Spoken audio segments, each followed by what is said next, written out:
Sekarang kita bahas tentang tuah atau angsar dari pamor toya mambeg atau banyu mambeg. Artinya air yang berhenti mengalir.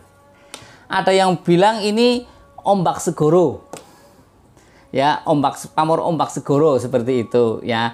Jadi kalau teman-teman ada yang bilang itu toya mambeg, ada yang bilang ombak segoro, wis ora apa-apa wis.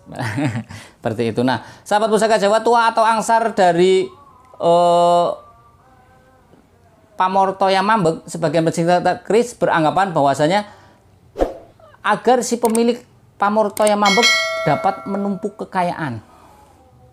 Artinya harta yang sudah didapat itu tidak gampang keluar, akhirnya dia menjadi kaya. Assalamualaikum warahmatullahi wabarakatuh. Salam sejahtera, salam budaya, rahayu, rahayu, rahayu. Berjumpa lagi dengan saya Mas Oo di channel Pusaka Jawa Official. Alhamdulillah wa syukurillah, segala puji bagi Allah yang telah memberikan segala nikmatnya. Nikmat yang paling besar bagi kita adalah nikmat iman dan Islam, serta nikmat diberikan kesehatan. Di antara nikmat-nikmat yang lainnya yang tidak bisa kita sebutkan secara zahir maupun batin. Salam serta salam semoga selalu tercurah kepada junjungan Nabi besar kita, Nabi Muhammad SAW, beserta keluarganya, sahabatnya, serta pengikutnya ila yaumil akhir. Allahumma ja'alna minhum, semoga kita semua digolongkan umat Rasulullah SAW dan mendapatkan syafaat dari beliau kelak di akhirat nanti. Semoga Allah Subhanahu wa taala selalu menjaga iman Islam kita sampai akhir hayat kita, sampai ajal menjemput kita, diawali dengan bismillah, diakhiri dengan alhamdulillah. Sahabat Pusaka Jawa dimanapun Anda berada, semoga sahabat Pusaka Jawa selalu dalam keadaan yang terbaik, dalam lindungan Allah Subhanahu wa taala, dijauhkan dari segala macam mara bahaya baik zahir maupun batin, dijauhkan dari segala macam musibah, baik musibah banjir, angin topan, longsor, gempa bumi, musibah gunung meletus, musibah rumah tangga, musibah sakit maupun musibah ekonomi. Sahabat Pusaka Jawa yang sedang sakit, semoga Allah segera angkat penyakitnya, kemudian diberikan kesembuhan serta diberikan ganjaran berupa pahala karena telah sabar dalam menjalani cobaan berupa sakit. Sahabat Pusaka Jawa yang sedang terpuruk ekonominya, semoga Allah bukakan keran rezekinya lebar-lebar dan mendapatkan rezeki yang berkah berlimpah sampai ke anak cucu, duitnya tura-tura, bandane mambra-mambra sampai orang ke ambah. Tidak cuma sahabat Pusaka Jawa yang saya doakan, teman-teman handetolan sahabat Pusaka Jawa pun saya doakan hal yang sedemikian rupa. Sahabat Pusaka Jawa dimanapun Anda berada, kali ini saya akan membabar dapur keris yang sangat istimewa, dapur keris yang juga susah dicari, susah didapat. Sahabat Pusaka Jawa, kali ini saya akan membabar dapur Luk 11. Kita ketahui dapur Luk 11 mempunyai makna filosofi yang bagus, mempunyai satu kesemangatan ya agar orang itu menjadi sukses. Kalau sahabat Pusaka Jawa pengen mempunyai satu spirit atau semangat yang besar dalam menaklukkan dunia ini, karena Luk 11 mempunyai makna filosofi, tak sebutkan di awal saja ya, itu agar orang itu mempunyai ambisi yang besar tentang ambisi yang besar tentang ekonomi maupun status sosial. Ya, jadi kalau sahabat Pusaka Jawa mengukur saya orangnya kayaknya kalau nggak digenjot, disupport sama orang lain itu kayaknya males. Nah, hendaknya sahabat Pusaka Jawa itu mengkoleksi keris pusaka Luk 11. Karena Luk 11 mempunyai makna kesemangatan, mempunyai ambisi yang besar untuk meraih satu kedudukan yang tinggi, baik itu ekonomi maupun status sosial. Nah, dapur apa Mas Oo? Saya akan membabar satu bilah keris dapur Luk 11 yaitu Carita Gandu. Tapi yang bikin istimewa adalah pamornya. Di sini pamornya ada triwarno, 3 warna, dan pamornya pamor miring, ngeri-ngeri sedap, dan bilahnya pun istimewa. Ya, garapnya pun istimewa. Rare item jare wong ngomong, limited edition. Sahabat Pusaka Jawa, kita ambil bilah pusakanya. Oke, saya bawa dulu warongkonya. Warongkonya ini adalah Gayaman Surakarta, Wondo Kagok Banci, kayunya Katimoho pelet dengan selempang sampir. Tentunya kayu motif pelet itu banyak sekali, ada selempang sampir, ada ceblok banteng, ada pandan riris, ada dewa daru, ada apalagi? Sembur, ada tutul. Akeh nemen sahabat Pusaka Jawa ya. Nah, sahabat Pusaka Jawa, kita lihat tentang mendaknya. Mendaknya ini adalah mendak meniran. Kemudian untuk handle-nya ini adalah Nunggak Semi Surakarta, Wondo Canteng. Kemudian untuk kayunya ini kayu awar-awar untuk handle-nya. Kita buka bilahnya, bismillahirrahmanirrahim. Nah, sahabat Pusaka Jawa, saya dapat keris ini tentunya masih dalam kondisi tidak diwarangi. Ya, saya rebutan dengan 3 orang dapat keris ini. Saya dapat keris ini pastinya istimewa. Ya. Nah, sahabat Pusaka Jawa, saya langsung COD-an orangnya. Perjalanan saya dari Selawi ke sana itu sekitar 80 km. Saya bawa mobil ke sana, tak jemput pusakanya. Tapi dalam kondisi putih, sudah diputihi tapi belum diwarangi. Nah, sahabat pusaka Jawa, saya dekatkan ke kamera. Oke ya. Ciri-ciri dari dapur keris Carita Gandu adalah tentunya looknya 11. Kita hitung 1, 2, 3, 4, 5, 6, 7, 8, 9, 10, 11. Looknya 11. Kemudian memakai kembang kacang, memakai jalen, memakai tingil, bilahnya ngelimpah. Ya, ini bilahnya ngelimpah sahabat pusaka Jawa. Nah, sahabat pusaka Jawa dimanapun Anda berada, kalau kita lihat pucukan bilahnya ini adalah ngudup gambir. Kita ketahui pucukan bilah ada banyak, yang masyhur ada 4, ngudup gambir, ambu tutumo, terus Nyujen, satunya lagi Anggabah Kopong. Kemudian yang tidak begitu masyhur itu ada Ngumyang dan Nugi Pinetet. Nah, sahabat pusaka Jawa, kalau kita lihat dari gonjonya, gonjonya yang begini sudah ketahuan ya, ini adalah gonjo sebitrontal. Gonjo juga banyak, ada gonjo wilut, gonjo wuwung, gonjo sepang, gonjo kelap lintah ya.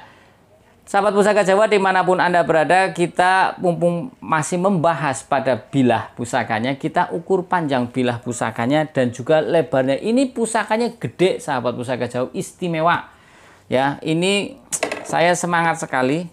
Ini termasuk keris yang saya masukkan ke lemari. Oke, kita ukur panjang bilahnya. Panjang bilah keris ini adalah, ntar sahabat pusaka Jawa, meteran yang kemarin yang warna hijau rusak, 37 cm. Dengan lebar bilah, kita ukur lebar bilahnya sahabat pusaka Jawa, bisa lihat bagian sor-soran sini. Lebar bilahnya itu 3,5, cukup lebar. Untuk bagian tengah bilah 2,5 cm lebar. Ini memang keris yang gagah tampilannya sahabat pusaka Jawa. Sahabat pusaka Jawa bisa lihat tampilannya gagah. Nah, kemudian untuk panjang gonjonya panjang ini sahabat pusaka, udah panjang, gede, kokoh, wis kayak bangunan beton. Panjang gonjonya berapa? Panjang gonjonya 10 cm, istimewa sahabat pusaka. Biasanya untuk panjang gonjo 9 cm aja udah panjang, ini 10 cm. Sahabat pusaka Jawa bisa lihat. Ya, istimewa ya ini sahabat pusaka Jawa. Nah, istimewa. Sahabat pusaka Jawa dimanapun Anda berada, kalau kita lihat tentang pecetan atau belumbangannya, ini adalah pecetan bata rubuh, karena pecetan ada dua, yaitu adeg bata dan bata rubuh. Nah, ini bata rubuh. Kalau kita lihat dari kembang kacangnya atau sekar kacang, ini juga bagus, masih utuh ya. Kembang kacangnya ini masih utuh, dan ini ikutnya adalah gelung wayang. Kembang kacang banyak, ada yang bungkem, gelung wayang, pogok, muku bima, raket juga ya. Kemudian kalau kita lihat dari pamornya, ini pamornya istimewa sahabat pusaka Jawa. Pamornya ini kalau kita jelaskan satu persatu, ini ada 3 ya. Yang sangat jelas sekali ini adalah yang di sini, pamor toya mambeg. Nah, pamor toya mambeg apa itu Mas Ho? Pamor toya mambeg adalah pamor jenisnya pamor miring. Gambarannya seperti pamor tumpuk. Saya kedepankan ya. Nah, ini kan seperti pamor tumpuk, sahabat pusaka Jawa. Ya, hampir serupa dengan pamor tumpuk, tetapi bersusun. Ini kan bersusun nih ke atas. Ya. Tapi bersusun ini. Oke. Ya, aduh, bentar. Jadi gambaran dari pamor toya mambeg adalah pamorannya hampir serupa dengan pamor tumpuk, tetapi bersusun, dihubungkan oleh sebuah garis ya. Garis pamor yang membujur ke bilah ini sampai ke atas. Ya kan? Membujur bilah. Bersusun terus sampai ke atas. Juga tergolong pamor yang tidak pemilih, artinya siapa saja bisa memilikinya. Itu gandengannya dengan pamor wengkon atau tepen. Kita lihat ada pamor wengkonnya tidak? Nah, ini ada pamor wengkonnya atau frame atau tepen. Nah, kalau kondisinya seperti ini berarti namanya adalah pamor toya mambek wengkon. Didobel, dan tentunya dengan seperti ini doa dari sang empu pun bertambah karena ada wengkonnya. Nanti kita bahas tentang pamor satu persatu. Sekarang kita bahas tentang tuah atau angsar dari pamor toya mambek atau banyu mambek. Artinya air yang berhenti mengalir. Ada yang bilang ini ombak segoro. Ya, pamor ombak segoro seperti itu ya. Jadi kalau teman-teman ada yang bilang itu toya mambek, ada yang bilang ombak segoro, wis ora apa-apa wis. Seperti itu. Nah, sahabat Pusaka Jawa, tuah atau angsar dari pamor toya mambek sebagian pecinta keris beranggapan bahwasanya agar si pemilik pamor toya mambek dapat menumpuk kekayaan. Artinya harta yang sudah didapat itu tidak gampang keluar, akhirnya dia menjadi kaya. Nah, ini tuah atau angsar dari pamor toya mambek atau banyu mambek, atau ada yang bilang ombak segoro, seperti itu. Nah, sahabat Pusaka Jawa dimanapun Anda berada, kalau kita bicara tentang pamor tepen atau wengkon, pamor tepen adalah ada dua, ada yang pamor rekan dan juga ada yang pamor miring, juga ada yang pamor melumah. Pamor tepen tergolong pamor rekan, tapi juga ada yang melumah dan juga ada yang pamor miring. Nah, sahabat Pusaka Jawa dimanapun Anda berada, kalau kita bicara tentang pamor tepen atau wengkon, itu walaupun terlihat mudah, terlihat biasa saja, tapi untuk pola penggarapannya hanya empu-empu yang sudah senior yang sering menggarap saja. Gampang-gampang susah. Kenapa? Agar bisa kanan kiri itu simetris antara garis wengkon dengan landep bilah sini sisi yang tajam ini bisa merata, umpamanya setengah senti kanan kirinya, dan itu hanya bisa digarap oleh empu-empu yang sudah senior atau yang sudah profesional. Nah, tuah atau angsar dari pamor wengkon adalah agar si pemilik pamor wengkon itu terhindar dari sifat boros, juga terhindar dari berbagai macam godaan seperti molimo kayak madon, madat, minum dan lain sebagainya. Nah, nanti kita rangkum secara ini sudah dibahas. Nah, sekarang ada satu lagi pamor yang ketiga, yaitu pamor telaga membeng. Telaga membeng biasanya gambaran pamornya itu ada di bagian sorsoran dan biasanya ada di bagian pecetan. Pamor telaga membeng tergolong pamor tiban umumnya atau pamor kodrat. Nah, atau pamor min rahmatillah. Nah, ini bentuknya itu seperti pulau, titik di sini. Pusaran-pusaran seperti pulau. Nah, sahabat Pusaka Jawa dimanapun Anda berada, kalau kita bahas tentang pamor telaga membeng, ya, pamor telaga membeng itu adalah tuah atau angsarnya agar untuk kekayaan, hampir sama dengan toya mambek. Jadi ini keris istimewa, sahabat Pusaka Jawa. Ada pamor tiban ya, atau pamor yang tidak dirancang terlebih dahulu oleh sang empu, ternyata juga sama dengan toya mambek, yaitu untuk kekayaan, kemudian agar tidak boros orang itu. Kan sama ya. Jadi dipastikan kita bisa bahas si pemilik keris ini itu bahasanya saya itu diwajibkan untuk kaya, didoakan harus kaya, seperti itu.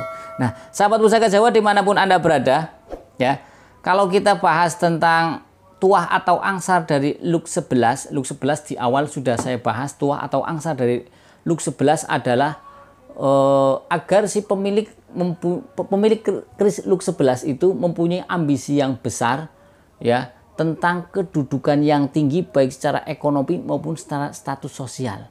Nah, ini sudah mendukung.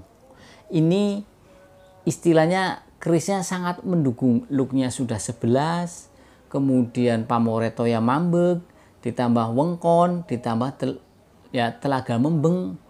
Ini sudah dipastikan agar si pemilik ini menjadi orang yang kaya raya, doa dari sang empu. Karena kita ketahui ya bahwasanya doa dari sang empu itu dilambangkan lewat pamor.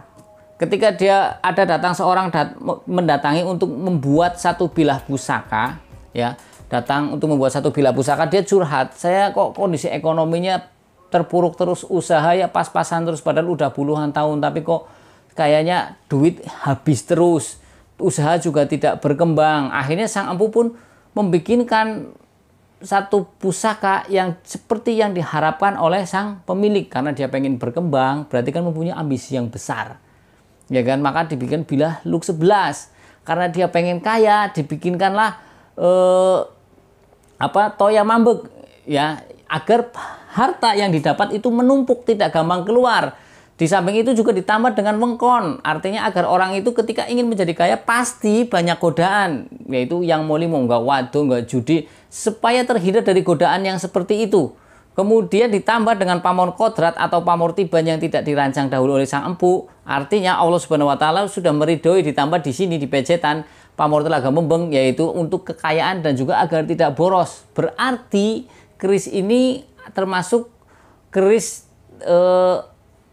kan ada keris yang min rahmatillah, artinya diridhoi, artinya keris yang bagus, ya, baik dari garap maupun dari garap kerisnya maupun dari makna filosofi pamor, ya, tua atau angsarnya.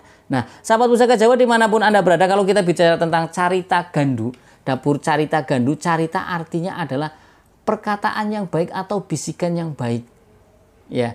Jadi carita, ada yang bilang cerita, carita. Nah, kalau kita bicara yang baik itu yang bagaimana? Artinya kita harus memahami bahwasanya kalau kita mendalami kecerdasan kita itu didapat juga dari tidak jauh dari orang tua kita yang melahirkan kita. Kenapa kita bisa menjadi cerdas? Karena asal usul kita dari situ. Sedangkan gandu, ada yang bilang gandu itu dua, ada yang bilang gandu itu nama pohon. Seperti itu, pohon yang buahnya bulat, yang hitam, yang suka buat permainan lecek gitu ya, kecek apa lecek itu. Nah, sahabat Pusaka Jawa dimanapun Anda berada, kalau kita rangkum secara keseluruhan makna filosofi dari dapur keris carita gandu ini adalah besar dan harapan dari sang empu. Besar harapan dari sang empu adalah doa yang disematkan di sini agar si pemilik ini menjadi orang yang kaya raya. Ketika dia pertama, sebelum menjadi orang kaya raya harus mempunyai satu keyakinan. Keyakinan adalah modal awal kita, modal awal yang tidak bisa didapat dari manapun. Beli di Tokopedia tidak ada, di Lazada tidak ada, di mall pun tidak ada. Keyakinan dipasrahkan, diberikan kepada orang yang pas oleh Tuhan Yang Maha Esa, oleh Allah Subhanahu Wa Taala. Ketika kita sudah punya keyakinan, saya pasti bisa, saya bisa jadi kaya. Jadi dia nanti akan berbuat maksimal, bekerja pun tidak cuma bekerja keras tapi bekerja cerdas. Nah, ini dilambangkan dengan Luk 11, mempunyai kesemangatan, mempunyai ambisi besar, mencari kedudukan yang tinggi baik secara ekonomi maupun status sosial. Kalau ekonomi menjadi orang kaya, kalau status sosial bisa saja jadi lurah ataupun jadi apalah yang lebih tinggi jabatannya. Nah, kemudian setelah menjadi orang kaya itu juga di sini ada doa dari sang empu agar tidak boros di telaga membeng dan juga di pamor wengkon. Ya, ketika sudah mempunyai ambisi, kemudian dia bekerja dengan lambang pamor toya mambek, harta yang sudah didapat tidak gampang keluar. Itu yang kita butuhkan. Tapi bukan untuk pelit sodako, tidak. Sodako beda lagi, tetap sodako tetap. Tapi untuk hal-hal yang tidak perlu tidak dikeluarkan. Akhirnya dia pun menjadi orang yang kaya dan bermanfaat bagi tetangga-tetangga atau lingkungan sekitarnya. Ya, di sini ada protek dua, yaitu dengan pamor telaga membeng dan pamor wengkon. Seperti itu. Bilanya sangat istimewa, sahabat Pusaka Jawa. Bilanya sangat istimewa sekali. Pamornya tegas. Ya. Pamornya tegas utuh, dan ini pamornya juga tidak nerjang bilah. Ciri-ciri dari keris yang bagus adalah tidak nerjang bilah, nerjang samping tajam sini ya. Sisi yang tajam ini kan di sini tuh. Kan mesti ada garis kan, dia tidak nerjang sampai ke sebelah sini, sampai ke yang tajam ini tidak kan, kanan kirinya. Nah, ini termasuk keris garap, sahabat Pusaka Jawa. Dan memang juga ini tus tangguh utuh sepuh. Bukan hanya sepuh, kalau kita lihat dari sorok besinya, ini adalah hitam kehijauan. Kemudian kalau kita lihat dari pasikutannya yang jidatnya nonong, gandiknya di sini nonong, ya, terus pasikutanya yang luruh atau kaku, ya. Kemudian coba gonjonya, nih kita lihat nih, ya. Gonjonya selalu panjang. Ini kan gonjonya panjang nih, gonjonya panjang. Besinya berkesan kering serta kehijauan. Gandingnya yang maju. Ini estimasi adalah tangguhnya Segaluh. Kita ketahui Segaluh, kerajaan Segaluh itu pada tahun sekitar 800 Masehi sampai 1200.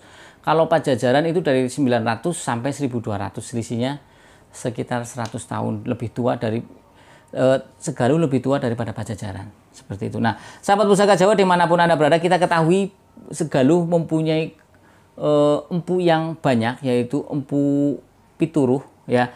Ada empu pituruh atau empu keleng, kemudian ada empu kuwung, ada loning, kemudian ada empu siapa lagi? Sikirtapan, kemudian ada empu angga, ada empu pagelen. Banyak sahabat Pusaka Jawa empu-empu Segaluh. Empu-empu Segaluh juga tergolong empu-empu yang hebat sahabat secara keilmuan. Sahabat Pusaka Jawa dimanapun Anda berada, kalau kita tangting, ini berat sahabat, karena masih gede utuh. Ya, ini saja kemarin sudah ada yang nawar sahabat Pusaka. Waktu saya cuci, ini sudah ada yang nawar, cuma saya bilang nanti dulu. Ini ini layak sekali untuk koleksi. Sahabat Pusaka Jawa, ya, dari pamornya, dari garap besinya pulen halus, ya, istimewa sekali. Utuh ini, tangguh utuh sepuh, gagah sekali. Ya, sahabat Pusaka Jawa. Saya pertama lihat waktu belum diwarangi saja langsung jatuh cinta. Begitu tuh kita COD-an, kita ketemu. Tak samper saya ke sana. 80 kilo, dia 70 kiloan dari Slawi. Perjalanan saya ke sana. Alhamdulillah, memang jodoh tak bayar langsung. Tak bawa pulang. Ya, sahabat Pusaka Jawa dimanapun Anda berada. Sahabat Pusaka Jawa yang baru nonton channel YouTube saya, silahkan subscribe, pencet tombol notifikasi lonceng, jangan lupa juga komen. Yang ingin komen di kolom komentar, request nama dapur silahkan. Kemudian apalagi sahabat Pusaka Jawa, jika ada salah-salah kata saya minta maaf, kesalahan mutlak milik saya, kebenaran milik Allah Subhanahu wa taala. Jika ada salah minta dimaafkan. Saya terlalu semangat karena hidup butuh semangat. Ini Luke 11 melambangkan satu kesemangatan dalam mengarungi kehidupan ini. Agar kita bisa mencapai satu kesuksesan kan dibutuhkan ambisi yang besar. Ya, jadi teman-teman jika ingin mempunyai ambisi yang besar, tidak ada salahnya mengkoleksi keris Luke 11 karena dilambangkan, ya, dengan Luke 11 itu adalah orangnya mempunyai ambisi yang besar tentang kedudukan yang tinggi, baik status sosial maupun ekonomi. Siapa orangnya? Saya juga sama, pengen jadi orang kaya. Nah, di sini sudah jelas, berarti ini adalah keris kaya, kerisnya orang kaya. Selesai, udah judulnya keris wong sugih ya. Karena doa yang di sini komplit, memang ditujukan hanya untuk kaya saja. Kan ada keris yang ditujukan agar supaya terhindar dari santet dan lain sebagainya. Kalau ini dari 3 pamor ini adalah menjadi orang kaya keris ini. Doa dari Sang Empu yaitu besar harapannya adalah si pemilik keris ini sukses secara keduniawian baik status sosial maupun ekonomi. Ya, sahabat Pusaka Jawa dimanapun Anda berada, dari saya itu saja. Assalamualaikum warahmatullahi wabarakatuh. Salam sejahtera, salam budaya. Rahayu, rahayu, rahayu.